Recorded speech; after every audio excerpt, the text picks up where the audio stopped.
The art of seduction is philosophical blood sport, the thinking person's aphrodisiac. Emerson Dameron's Sophistication Nation. You're a good person, and it's hard to be a good person because you love love, because you love music, and especially because you love this program. You owe yourself a warm bath and a date with this album. Emerson Dameron's Sophistication Nation, brief interviews with women I pretend to understand.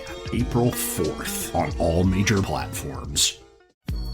This is Emerson Dameron, LA's #1 avant-garde motivational speaker and the host of Emerson Dameron's Medicated Minutes, the acclaimed radio program on KCHUNG Los Angeles, and the only good podcast. Welcome to a special bonus break-in mini-sode sampler of selections from the EDMM Extended Universe. I'm Emerson Dameron. I love you personally. Enjoy what you will. Levity saves lives.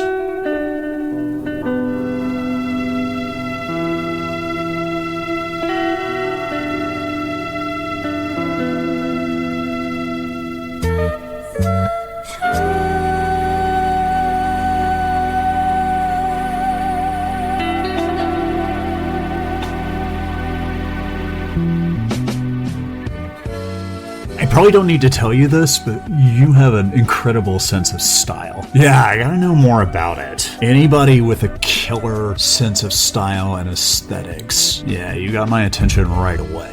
You are what they call conventionally attractive, but no, I don't care. That's everywhere. This, I haven't seen it. Is there a name for this? Is this, post-mod? Yeah, put a name, if it's like Louis Armstrong said about jazz. Once you've got a name for it, it's dead. And you're alive. You can tell that. I would not look this stylish if left to my own devices. No, I look awesome because I take advice from the right people. That's what life is all about. I learn from what other people have already figured out, and I leverage my relationships and extract the maximum value. That's what life is for. Yeah, I'm totally heartless, Machiavellian, psychopathic. Narcissism is weak sauce. You're in love with yourself, but it's a toxic relationship because you're empty inside. You depend on other people, not by choice. When your parasitism doesn't work anymore, when you lose your social status or your looks or whatever it was, you totally fall apart and you're left alone, and that is devastating for you because no one wants to be alone with you if they really get to know you. Pascal said something like, all of the problems in the world are because of people's inability to be alone with their own thoughts. Oh, meditation's great for that. Yeah, I think everyone knows that it's good, and he doesn't do it. How do you, if you don't mind, reveal the secrets of your practice? Absolutely anything could be a practice. I get the feeling for you almost everything is a practice. How do you get to know yourself? I want to know because I want to know more about you. Yeah, if I was trying to hide that, I'm not doing a good job. What gets you excited about that? Yeah, what's the thing in you that drives you in that direction? You don't just get jerked around. You go where you want to go and do what you want to do. And you know what you like and what you don't like and why. Yeah, that absolutely means I can trust you. Yes, life is hard and full of brutal, crushing disappointment. That's a low-vibe topic. It is boring. Everyone knows that. What warms your heart? I can feel it from here. I can see it pouring out your eyes. And I look very deep in your eyes like this. Like I've rediscovered my long-lost lover from 3 lifetimes ago. Alright, snap out of it. Yeah, that's all you get now. No more. Ooh, yeah. These things that sound like platitudes get real fast when you start actually working with them. Yeah, when you turn them into a practice. I think life is hilarious. But yes, I use humor as a coping mechanism. Sick humor is not the healthiest coping mechanism, but it's my go-to. It's my favorite. It's what I'm good at. It's what I love. Sometimes I get paid for it. And yes, I use it to keep people at arm's length. Right, because I don't want to get close to most people. Yeah, I used to think I needed all the friends I could get. I was wrong about that. Most people are not anywhere close to that. You know that better than most people. Because you need to trust. Right, you know that we are who we are in relation to others, and that's what life is about. And you haven't always been surrounded by the right people, but part of you loves people in spite of all the reasons why you shouldn't, and so you open up. Not everyone is ready for that. Not everyone gets it. Maybe they won't in this lifetime. Maybe they'll come back as someone unrecognizable to themselves and to you, and then they'll get it. Or they won't, and then they'll join a 12-step recovery group, and they'll call you to make amends and just talk about themselves. You'll know that they're not really doing the work. You've got radar for manipulation. Manipuladar. Highly acute. I'm not gonna tell anyone your trade secrets. I got them too. Scratch a cynic, particularly a witty one, and you get a wounded romantic. Not every time, but reliably. If I were a betting man, which I am, I would almost always put money on that. And I would be wealthy as a result. Not that I'm not. I am rich in experience and love. You gotta love everybody. It's a huge pain in the ass, but them's the breaks. That's one of those things everyone knows is true, but once you start working with it, you start to realize what you signed up for. Oh, you're very inspiring. Here, I'm working on this thing. I want to show you my work in progress. That doesn't happen much. You're a dream collaborator. You're a cheerleader and a critic in equal measure. You know that to praise something that is awful in order to protect someone's feelings is going to set them up to make a huge fool of themselves. That's not going to happen on your watch. But you celebrate the things that you love. Dare me to double down on my darkness and weirdness. Because of that, I've made leaps and bounds. Yeah, I want you to check this out. This is a special one. I think you'll dig it the most. I don't know anyone remotely like you. There are no comps. I've tried, but yeah, I don't even want to tell you. It's embarrassing.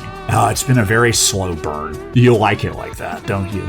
You like it like I do, sick bitch. We're very, very, very patient. And it almost feels better to delay that gratification.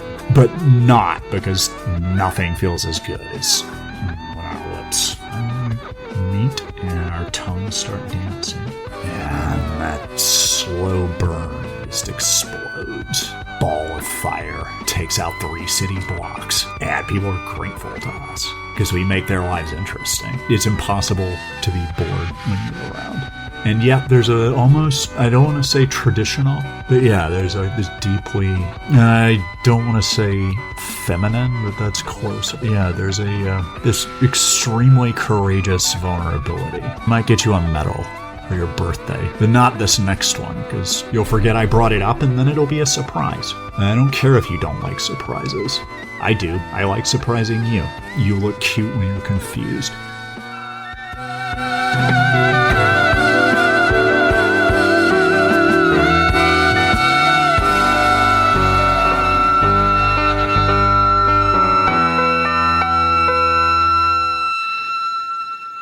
I awoke in Astoria with a hangover so profound it felt like an art installation.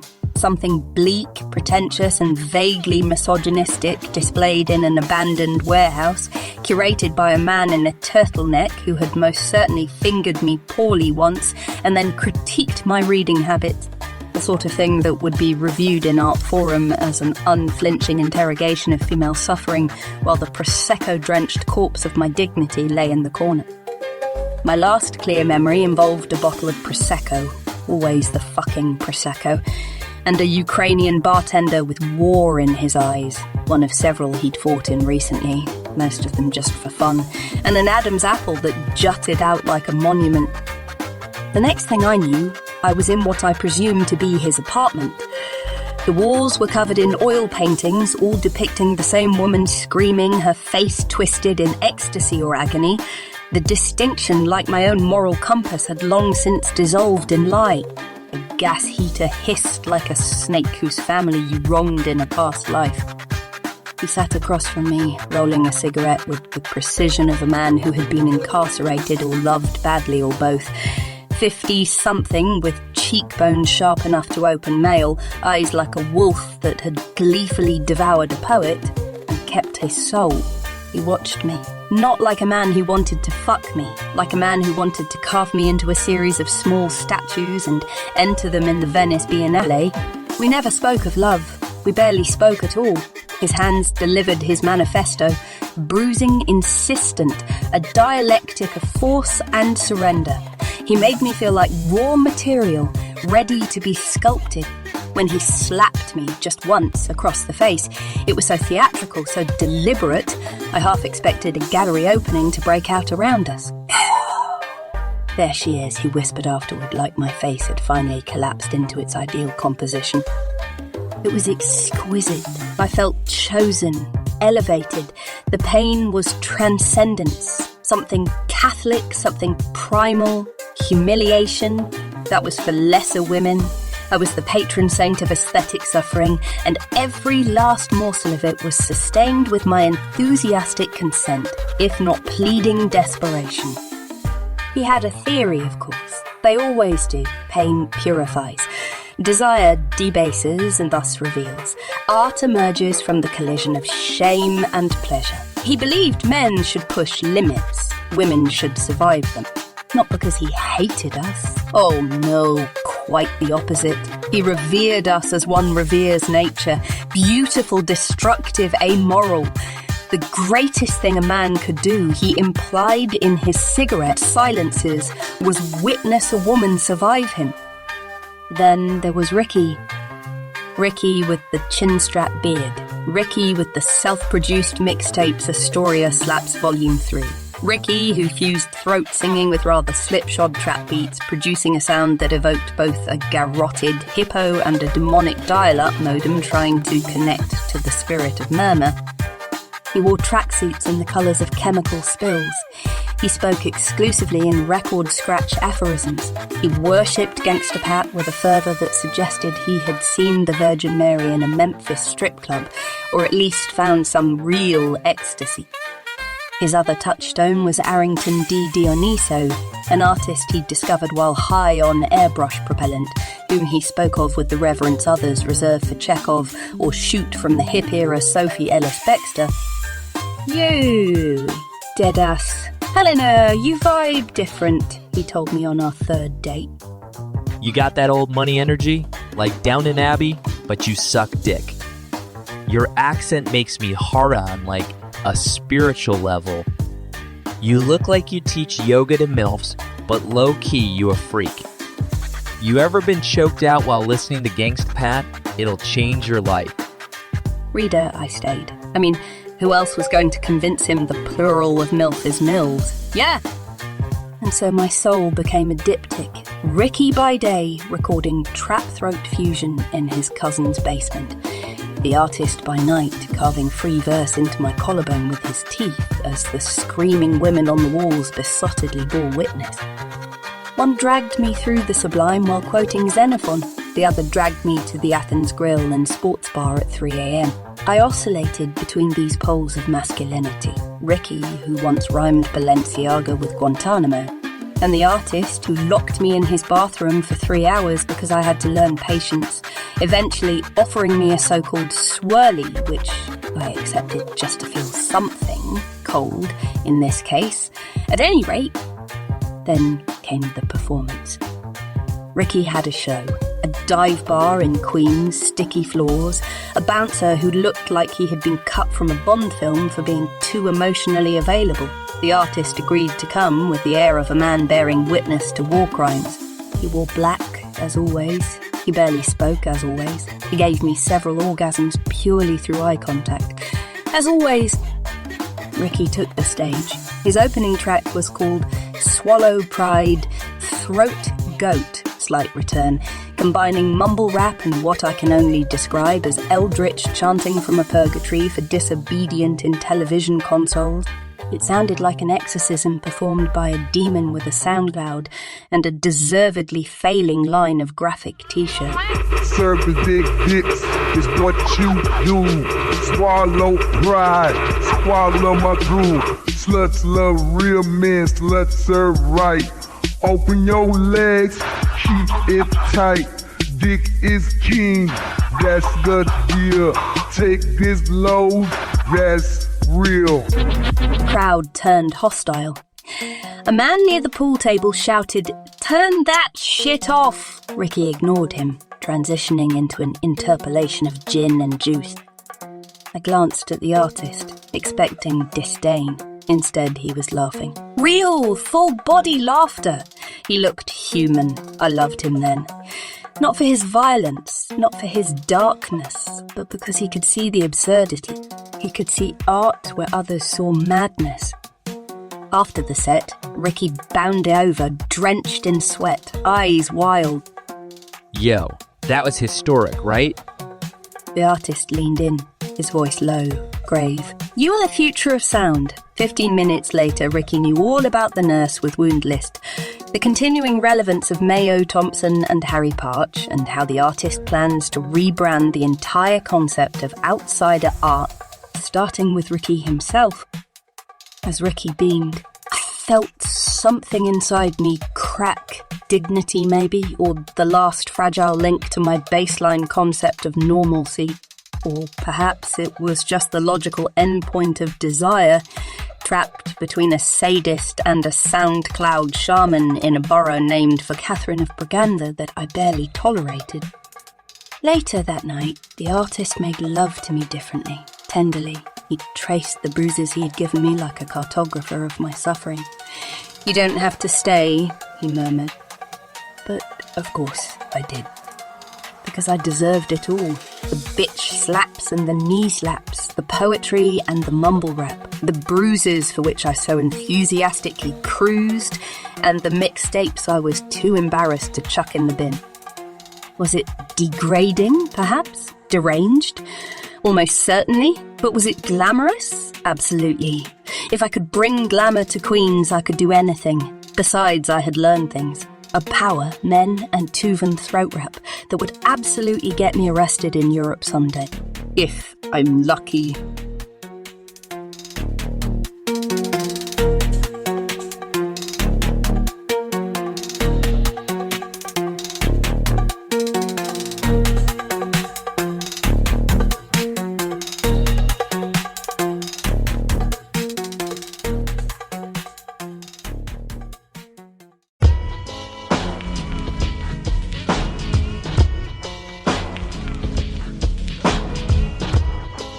I want to apologize from the bottom of my heart with everything I have for my inappropriate, irresponsible, arguably evil use of the meta bomb. I don't believe in good and evil, but I might have just invented evil myself. It was me. It was my fault. I did it. My underlings will try to step in and take the bullet for me. Don't let them do it. It was all me. I'm entirely responsible for my deliberate use of the meta bomb for purposes of destruction, inflicting harm, pain, damage. I deeply regret my actions and the results. I knew exactly what I was doing. I had a million outs. I didn't take them. I went through with it, knowing what was going to happen. I lied. I laughed out loud. I lied. I laughed while I was doing it. People died. I can't fix that. That's permanent damage. It negatively impacts them to this day. I decided I was going to use the meta bomb. I was going to take out 3 blocks. I did it. I wanted it to be worse. I took out a block and a half. I did it intentionally. I did it with malice. I thought it through. I knew what was going to happen. I knew it was going to be awful. And I did it because I was awful in that situation, acting from a place of pain, of resentment, which is pathetic. I'd like to think I'm better than that. In that moment, I was not. I do not offer any of this as an excuse, but perhaps the proper context will accelerate the healing and understanding. Although I'm obviously not an expert in compassion, when I put myself in the shoes of the people I harmed, I understand the anger, I understand the damaged trust, I understand the fear, the regret. I don't know what it's like to be dead. I hope it's wonderful. I offer amends. Therapy is expensive. EMDR is especially expensive. I will pay for EMDR. You will get that for free. No questions asked. No strings attached. EMDR works really well for some people. For some people, it's way too intense. If anyone ends up warped by the experience, I will do this again because I am committed to change. I'm working on it. I'm going to be working on it for a while. I will take time off from public life. I will become a better person. I torched the relationship. I destroyed your trust. I would be incredibly fortunate if you ever wanted to have anything to do with me again. That is up to you. If we decide to reconcile, I will expect to do all of the work. I will take it seriously. I will not make fun of you. I will give you room to tell me when I'm hurting your feelings. I will forfeit my license to own a Metabomb. I can't be trusted to handle it responsibly. I will feel like I'm walking around naked without it. I brought this upon myself. That's what really hurts. It hurts other people more. But if I can take that pain away and experience it myself, feel it fully, the white-hot shame, and thus release it on behalf of everyone, that's what I'm gonna do. That will be my spiritual practice. I will become that. That will be who I am. Watch me. You're gonna know how sorry I am. You're gonna feel it in your bones. It's going to make you whole. Trust. Believe that. You don't have to trust me. You'll see. What matters now is what I'm going to do.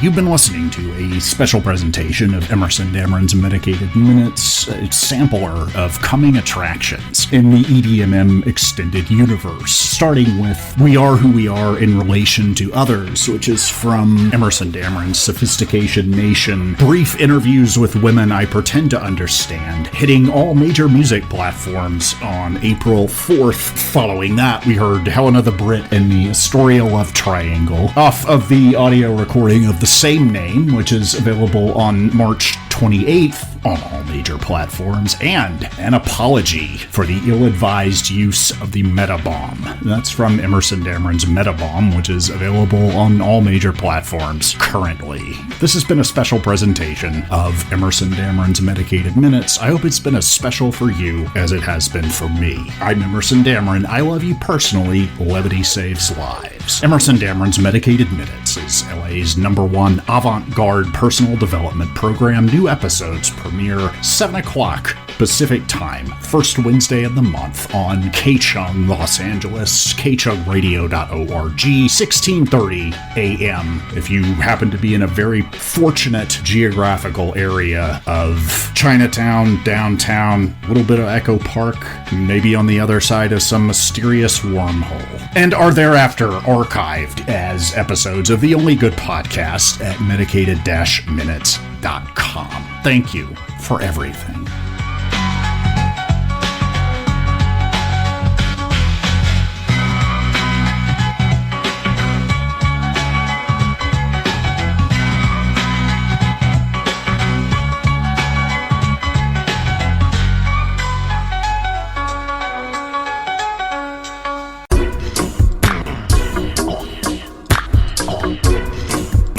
Sometimes I can't help myself.